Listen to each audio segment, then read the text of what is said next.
우리에게 하나님 주신 말씀은 이사야 7장 1절에서 25절입니다. 그 중에서 저는 10절에서 14절까지만 합독합니다. 주님께서 아하스에게 다시 말씀하셨다. 너는 주 너의 하나님에게 징조를 보여달라고 부탁하여라.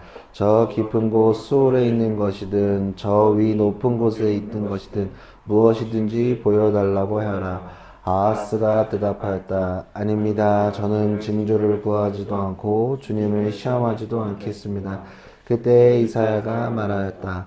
다윗 왕실은 들으십시오. 다윗 왕실은 백성의 인내를 시험한 것만으로도 부족하여 이제 하나님의 인내까지 시험해야 하겠습니까? 그러므로 주님께서 친히 다윗 왕실에 한 징조를 주실 것입니다. 보십시오. 처녀가 잉태하여 아들을 낳을 것이며 그가 그의 이름을 임마누엘이라고 할 것입니다. 아멘. 이 하나님의 말씀입니다. 오늘 하나님이 우리와라는 제목으로 말씀을 나누겠습니다. 한국 문학사의 애증의 이름 춘원 이강수에 대해서 이야기해 보려고 합니다. 우리는 그를 교과서에서 천재소설가 또는 역사책에서는 친일파의 거두로 배웁니다. 친일파 등재 사전에 이름이 올라간 사람입니다. 놀랍게도 20대 이광수는 1919년 도쿄 한복판에서 목숨을 걸고 28 독립선서를 썼던 사람입니다. 안창호 선생을 모시고 상하이 임시정부에서 독립신문을 만들었고 또 독립운동의 브레인 역할을 했던 사람입니다. 그 심장 같은 사람이기도 합니다. 근데 그랬던 그가 말년에는 일본 천황을 위해 죽는 것이 영광이다 라고 말하며 학생들을 전쟁터로 내모는 확성기가 되었습니다. 왜 그랬을까 생각을 해봤으면 좋겠는데요. 많은 이들이 변절했다, 타락했다 라고 쉽게 말하지만 그가 무너진 진짜 이유는 역설적이게도 그가 당시 누구보다 똑똑했고 누구보다 현실 파악이 빨랐기 때문입니다. 1930년대 후반을 타임머신을 타고 한번 생각해 본다고 가서 생각하면 이강수의 시선으로 한번 생각해 봅시다. 1919년 독립운동 했습니다. 근데 거적적이었던 3.1운동 성공하지 못했으면 실패했습니다. 독립군 만주벌판에서 뿔뿔이 흩어졌거나 소식이 끊겼습니다. 반면에 일본 제국의 모습을 보면 더 커지는 모습을 30년대 후반에는 보여집니다. 만주를 삼키고 중국 본토를 유린하고 러시아를 위협하고 미국과 전쟁을 치를 정도로 거대해졌습니다. 해가 지지 않는 제국처럼 보였을 것입니다. 그래서 천재였던 이강수가 냉철하게 데이터를 분석하고 계산기를 두들겨봐 답은 딱 하나였습니다. 조선의 독립은 불가능하다. 그의 눈의 독립은 감상적인 낭만이었을지도 모르겠습니다. 그리고 일본의 통치는 거부할 수 없는 상수로 그에게 받아들여졌습니다. 그래서 이상적인 절망 끝에 결론을 내립니다. 현실을 인정하고 망해버린 조선의 껍데기를 붙들고 있지 말고 승자인 일본의 시스템을 배우고 일본인보다 더 일본인답게 개조되어서 2등 시민으로서라도 권리를 챙기는 우리 민족이 살 길이라고 얘기했던 그가 정말 민족 개조론입니다. 민족을 팔아먹겠다는 악의가 있지만 한편으론 절망적인 데이터 앞에 찾아낸 그의 처절한 생존 전략이었을지 모르겠습니다.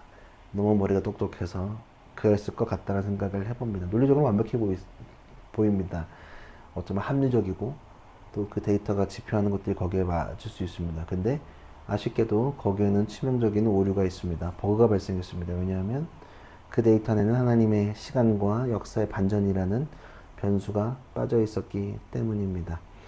이광수가 이제 조선은 없다, 일본 영원하다라고 확신하고 친일을 올인한 지 불과 몇 년 뒤 거짓말처럼 해방이 찾아왔습니다.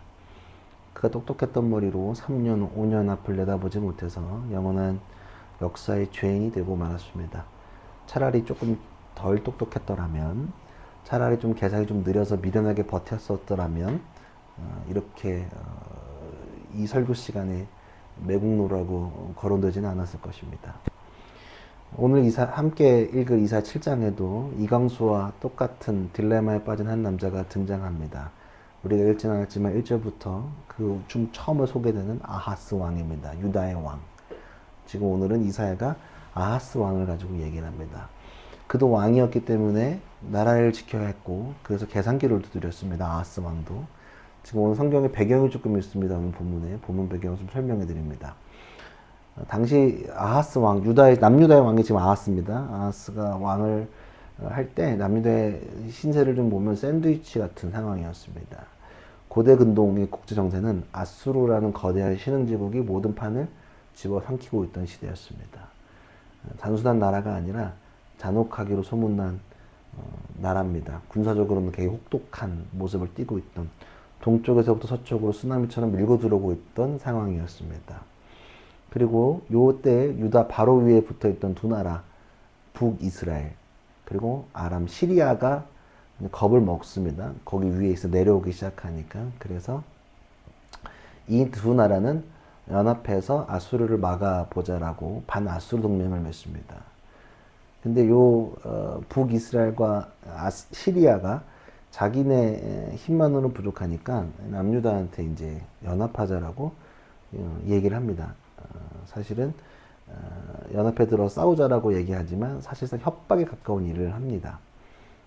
싸워야 된다 라고 하지만 이때 아하스는 머리가 좀 계산이 빠른 사람이었으니까 지금 자기가 봤을 때 연합군은 쉽게 말하면 지는 주식입니다. 지는 주식. 그냥 사실은 아수르라는 거인을 상대로 사실 바위에 계란 던지는 격이기 때문에 그래서 거절합니다. 저는 빠지겠습니다. 이제 그러면 두 형님들 북이스라엘과 아람군은 이제 화가 나는 거죠.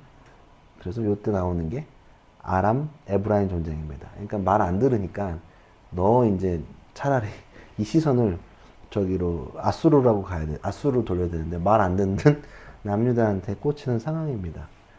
그러니까 조금 골치 아픈 거죠. 보면 오늘 본문 여러분 핸드폰으로 보셔야 됩니다.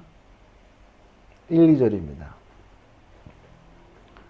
1장 1, 2절 읽겠습니다. 오늘 본문 7장 1, 2절입니다. 함께 읽습니다. 시작. 우시아의 손자요 요담의 아들이 유다와 아하스가 나라를 다스릴 때에 시리아 왕 부심이 말미암은 아들 이스라엘 왕 에가와 함께 예루살렘을 치려고 올라왔지만 우성을 정복할 수 없었다.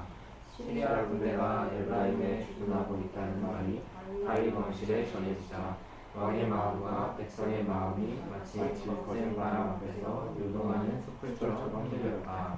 그들의 목적은 간단했습니다. 말 안 듣는 아하스를 폐위시키고 우리말 잘 듣는 허수아비 왕 다브엘의 아들을 세우자. 이렇게 지금 얘기를 한 거는 왕 바꾸려고 노력을 정권 교체를 하려고 했던 건데 아하스의 입장을 생각을 해보면 두 연합군이 너 죽이고 왕 바꿀 거라고 밀고 내려오면 굉장히 되게 몰릴 겁니다. 왜냐하면 정말로 많은 성읍이 함락당했고 프로들이 끌려갔으니까 국가부도 위기니까 자신의 목숨도 위태해 온 거죠. 그래서 어렵습니다. 성경에서는 그때 아하스의 마음을 왕의 마음과 백성의 마음이 마치 거센 바람 앞에 요동하는 촛불처럼 흔들렸다. 패닉이었다는 것을 비유하는 겁니다. 그리고 아하스의 비상한 머리가 그때 발동합니다. 어떻게 하냐면 외교적 해법을 찾아야 됩니다. 이판사판이다. 내 힘으로는 저 두 놈 못 이긴다. 그러면 저놈들이 제일 무서워하는 진짜 깡패 누구? 아수르한테 붙자. 이렇게 이제 바뀝니다. 아하스의 계산은 아수르에게 조공을 바치고 형님으로 모시자. 우리 공감 많이 가 조선시대 때 그런 거 많이 했죠. 청도 모시고 명도 모시고 여러 가지 모시잖아요. 그래서 아수르가 내려와서 저 귀찮은 북이스라엘과 아람을 박살내 줄 것이다. 내가 조금 더 희생하면 된다라고 생각했습니다. 어쩌면 냉혹한 국제 현실 정치에서 보면 이렇게 깔끔한 솔루션이 없습니다. 소위 말하는 EJ입니다. EJ. 오랑캐로 오랑캐를 무찌른다. EJ. 이런 형태를 지금 결정을 합니다. 이렇게 이제 마음을 먹었는데 제일 합리적입니다. 그쵸? 당시 할 수 있는 방법은 두 나라가 연합해서 오면 뭐 어쩔 수 없잖아요. 그러면 더 큰 나라한테 내가 조공을 바치고 대신 좀 혼내달라고 대신 내가 형님으로 모시고 바짝 기는 수밖에 없으니까. 근데 그 순간 느닷없이 이제 눈치 없는 이사야가 등장을 하는 겁니다. 이사야가 나타나서 찬물을 끼얹습니다.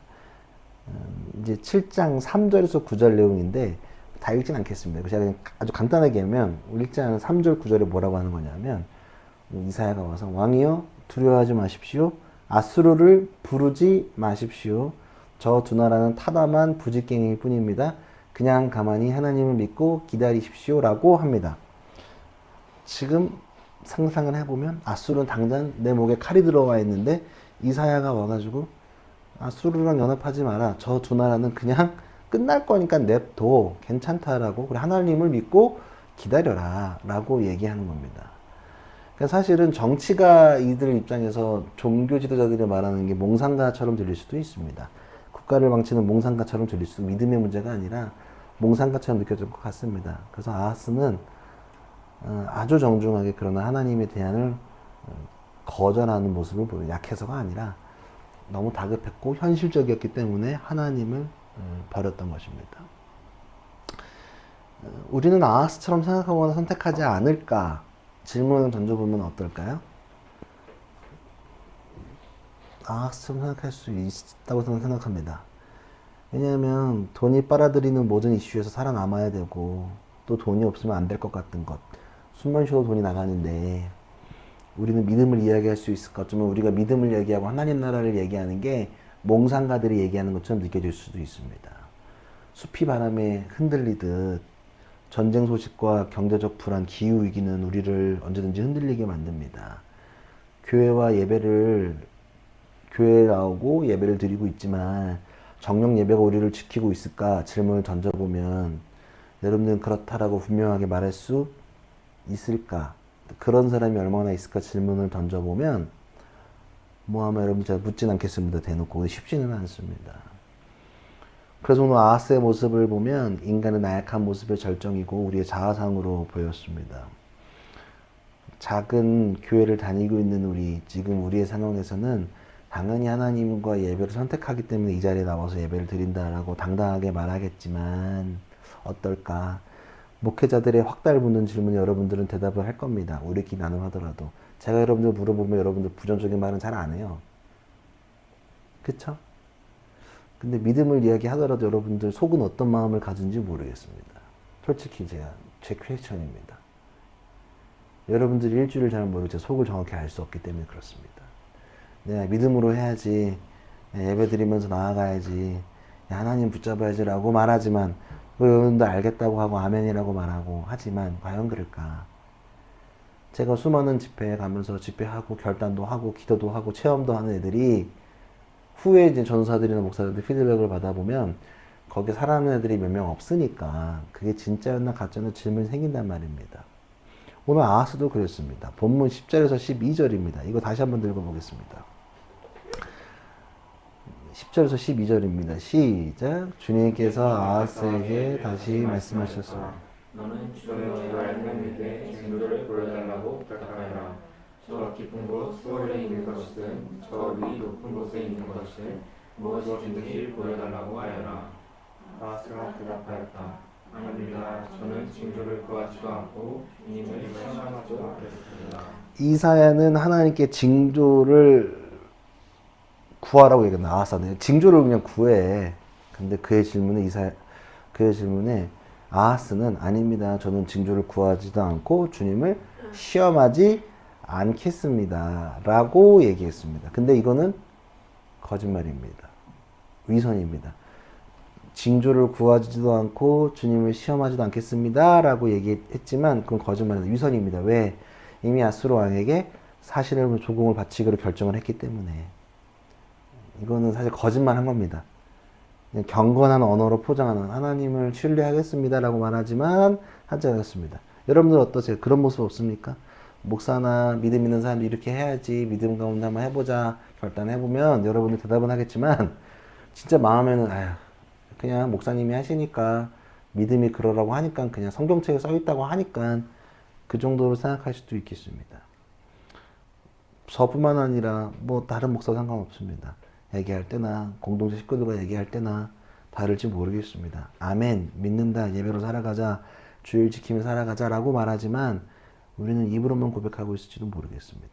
아하스는 너무도 민첩했고 빠르고 상황 파악도 빨랐고 어쩌면 지금 그런 거 있잖아요. 되게 젠틀하게 거절하는 사람들.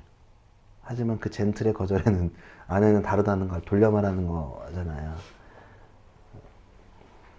아하스의 세 가지 모습이 좀 인상적입니다. 우리는 아하스 컴플렉스라고 불러도 좋을 것 같습니다. 첫 번째, 아하스는 불안에 기반한 현실주의입니다. 겉으로는 매우 이성적이고 현실을 판단하는 것처럼 아하스는 보입니다. 그리고 아하스는 지금 기도할 때가 아니라 아수르와 동맹을 맺어 살 수 있다라고 계산했습니다. 본질에는 그 내면의 하나님에 대한 신뢰가 아니라 생존에 대한 깊은 불안이 자리 잡고 있습니다. 하나님만으로는 충분하지 않다는 불신앙이 깔려 있습니다. 불안에 기반한 현실주의. 여러분들도 그렇지 않으세요? 기도할 때가 아니라 내가 뭐 해야 될 때라는 거를 생각하고 있을 때가 있잖아요. 여러분 잘하고 있지만 그럼에도 불구하고 질문을 던져봅니다. 두 번째, 거짓 경건. 방금 우리 읽었던 거.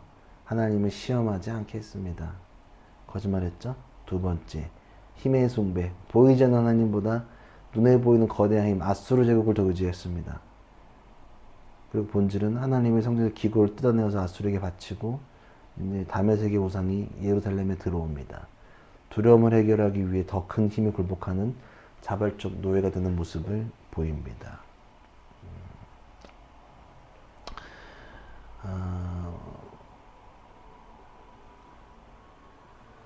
대림절기 우리는 뭘 기다리고 하나님이 기다리라고 할 때마다 우리는 쉽지 않습니다. 왜냐하면 어둠의 공간에서 불안한 상태에서는 시간이 더디게 가는 것처럼 느껴지기도 하고 어둠은 우리를 불안하게 만드는 것들이 있기 때문에 그렇습니다. 불안하면 우리는 거짓을 따라가거나 거짓으로 합리화하거나 힘을 숭배합니다. 우리는 어둠 속에서 어떤 마음을 품고 있을까? 이렇게 복잡한 아하스에게 이사야가 예언을 합니다. 이제 컨펌 났고 예언을 하는 겁니다. 그게 우리가 잘 알고 있는 13, 14절입니다. 13, 14절 한 목소리 읽어봅니다. 시작. 그때 이사야가 말할 다윗 왕실은 백성의 인내를 시험한 것만으로는 부족하여 이제 하나님의 인내까지 시험해야 하겠습니까? 그러므로 주님께서 친히 다윗 왕실에 한 징조를 주실 것입니다. 보십시오. 처녀가 잉태하여 아들을 낳을 것이며 그가 그의 이름을 임마누엘이라고 할 것입니다. 13절에 보면 다윗 왕실을 들으십시오. 다윗 왕실은 백성의 인내를 시험한 걸 부족하여 하나님의 인내까지 시험해야겠습니까? 네가 한 거 거짓말이라는 거 알고 있는 거야. 너 입으로는 시험하지 않겠다고 하지만 너 시험하고 있잖아. 너 거짓말이야. 자, 그리고 예언할 거야. 잘 들어. 처녀가 잉태하여 아들을 낳을 것이며 그의 이름을 임마누엘이라 할 것이다. 지금 절기에 많이 사용되는 구절입니다. 임마누엘 얘기가 안 들어봤습니까? 크리스마스 때마다 연극하잖아요. 칸타타 할 때마다 이걸로 거의 서두리 열잖아요. 목소리 좋은 아저씨가 올라와가지고. 물론 예수의 나심을 상징할 수 있는 구절입니다. 근데 그것이 딱 그것만 얘기하는 것은 안 돼요. 왜냐하면 이게 맥락이 있기 때문에 그렇습니다. 왜냐하면 이 맥락은 예언보다는 아하스의 상황과 그것을 경고하기 위해 나왔기 때문에 그렇습니다. 임마누엘 아이는 무엇을 이야기할까? 첫 번째, 여자가 아이를 낳을 것이다. 그러면 여자가 아이를 낳는 게 중요한 거잖아요. 그럼 그 아이가 뭘 상징할까? 이게 중요한 게 아니겠어? 아이를 낳는데 그럼 아이가 뭘 상징할까? 15, 16절 읽어봅시다. 시작. 그 아이가 잘못된 것을 거절하고 옳은 것을 선택할 나이가 될 때에 그 아이는 버터와 꿀을 얻을 것입니다. 그러나 그 아이가 잘못된 것을 거절하고 옳은 것을 선택할 나이가 되기 전에 임금님께서 미워하시는 저 두 왕의 땅이 황무지가 될 것입니다. 이사야는 아이가 임마누엘 태어나서 과정을 통해서 남유다의 운명을 예고하는 겁니다. 이 아이가 악을 버리며 선을 선택할 줄 알기 전에 네가 미워하는 두 왕, 북이스라엘과 아람군 요 두 개가 땅이 황폐하게 될 거다. 때가 있다. 아이가 태어나서 악과 선을 구별하는 나이 한 2-3살 지나서 나이가 몇 년 지나서 성장하는 그 기간 이후에 분명히 될 거다. 그러니까 아하스에게 길어야 2-3년이다. 그러니까 너를 위협하는 저 두 나라는 망할 것이니까 아수르에게 굴복하지 말고 조금 견뎌라. 괜찮다. 견뎌라. 타협하지 마라. 아수르한테 붙지 마라. 쟤네 그냥 알아서 자멸할 거니까 냅둬라. 하나님만 바라보라라고 얘기한 거나. 그러니까 아이의 성장은 막연한 기다림이 아니라 끝은 인내를 의미합니다. 그러니까 이 아이는 임마누엘 하나님은 임마누엘이라는 것은 시간을 상징하는 거야. 그러니까 기다리라고. 하나님을 믿고 따라고 하는 거 조금 힘들고 어려운 거 아는데 좀 기다려. 아이가 자라듯. 왜냐면 아하스는 당장 눈앞의 위기를 해결하고 싶어 하니까 제국의 군대는 빠르고 강력하니까 즉각적인 해결을 원합니다. 우리의 마음과 동일합니다. 근데 하나님의 법은 다릅니다. 하나님은 아이가 잉태되어 태어나고 자라는 시간을 제시합니다. 생명이 자라나는 일은 느리고 답답하고 기다림이 필요합니다. 아이가 자라는 건 시간이 필요합니다. 우리는 문제가 생기면 클릭 한 번으로 혹은 돈으로 즉시 해결하려고 합니다. 하지만 생명을 살리고 평화를 만드는 일은 아이를 키우는 것처럼 절대적인 시간, 숙성이 필요합니다. 대림절은, 대강절은, 우리 지금 이 절기는 제국의 속도전이 아니라 생명의 속도, 하나님의 시간을 견디는 훈련입니다. 기다리라는 겁니다. 이 어둠을 기다리는 것이 우리 신앙이 필요한 겁니다. 기다림이 없는 신앙은 없습니다. 결단코 없습니다. 무조건 없습니다. 그런 건 없습니다. 절대로. 버터와 꿀, 개혁개정에서는 엉긴 젖과 꿀이라고 표현합니다. 전통적으로는 요거를 이제 꿀이니까 젖과 꿀, 버터가 메시아가 우리 풍요로 보기도 합니다. 전쟁은 농경제가 다 파괴되잖아요. 그때 유목민들처럼 가축의 젖, 버터 이런 건 다 가축, 유목민을 상징하잖아요. 겉과 들판에 꿀을 먹고 연명해야 합니다. 그러니까 아기가 엉긴 젖과 꿀을 먹는다는 것, 버터를 먹는다는 얘기는 뭐냐면 화려한 문명이 무너진 폐허 속에서 자유 주는 것으로 살아남게 될 것이다. 하나님의 흐름을 살아날 것이라는 것을 의미합니다. 아이가 그걸 먹는데요. 그거는 만들어낸 게 아니라 버터나 젖 같은 거, 동물의 추는 맨날 갖고 다니는 애들이잖아. 걔네가 자유 준 것으로 먹게 된다. 환경적 메시지를 담고 있는 겁니다. 제국이 휩쓸고 간 땅은 황폐해집니다. 그 땅에서 하나님이 젖과 꿀로, 버터로 남은 자들을 먹이신다. 그러니까 이 시대에 소박한 어쩌면 생태적 삶을 이야기하는 것일 수도 있습니다. 교회는 사실은 화려함을 추구하는 곳은 아닙니다. 굉장히 좀 담백하고 절제되고 소박한 것들이 필요합니다. 역설적으로 그런 것들을 보여줍니다. 그리고 구체적인 희망도 있습니다. 고통에는 유효기간이 있습니다. 이사야가 아이의 성장을 빗대어 말한 것은 한편으로는 이 고통은 영원하지 않다. 끝난다.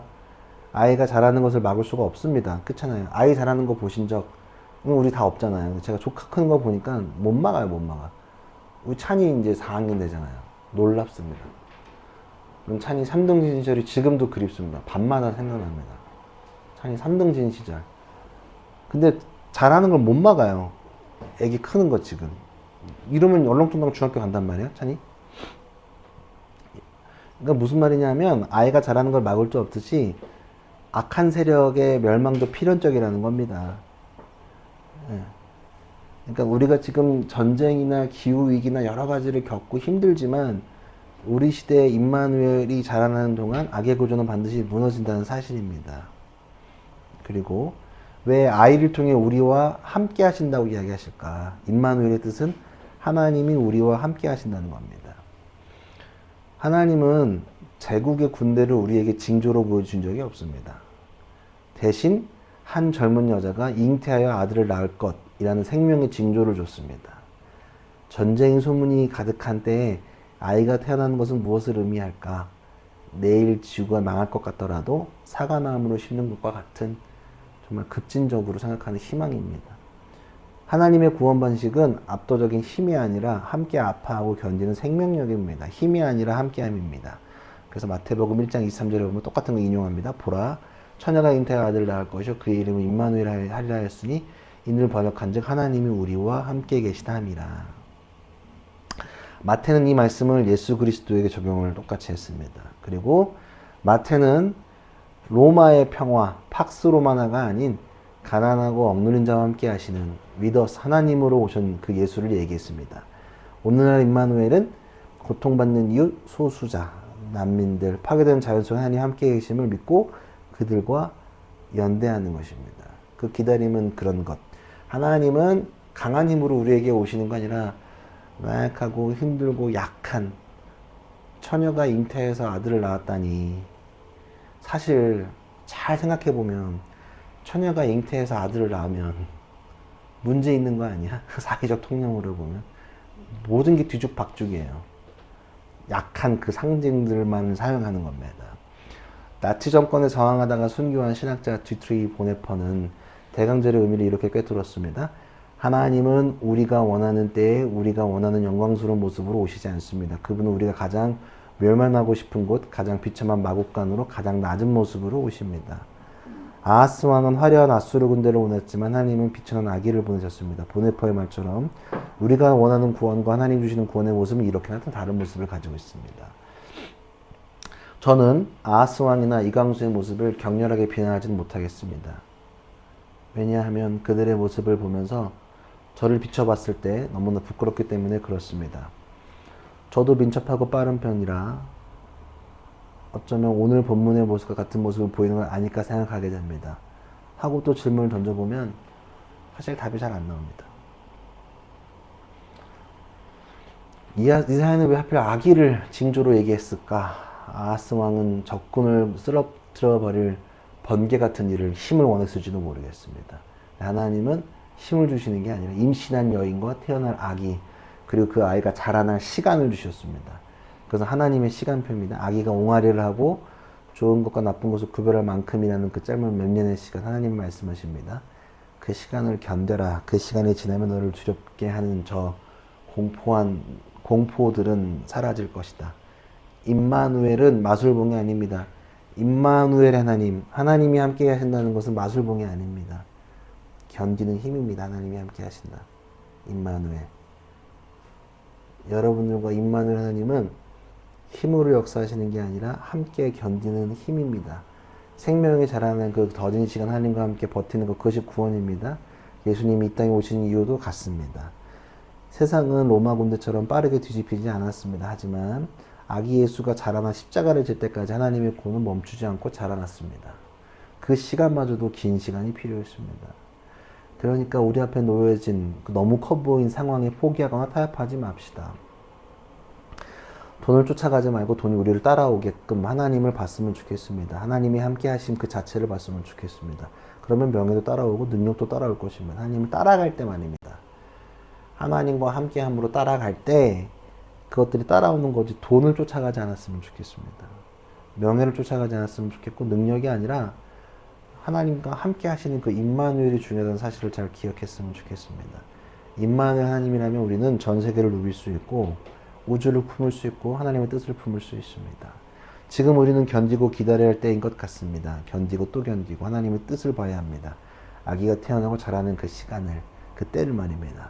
춥고 힘들어도 그렇습니다. 그것들을 경험하고 다시 기억하는 게 대림절입니다. 하나님은 어제도 오늘도 내일도 우리와 함께 하십니다. 그래서 하나님은 임마누엘, 오늘 하나님 함께 하시는 그 임마누엘을 다시 한 번 더 기억하면서 그 임마누엘은 나에게 힘이 되어 주시는데 무언가를 때려 부수고 다른 사람을 짓밟아서 올라가는 힘이 아니라 견디는 그 힘, 자라는 그 힘, 그 어둠 속에서 빛을 기다리는 그 힘을 우리에게 주신다는 그 사실입니다.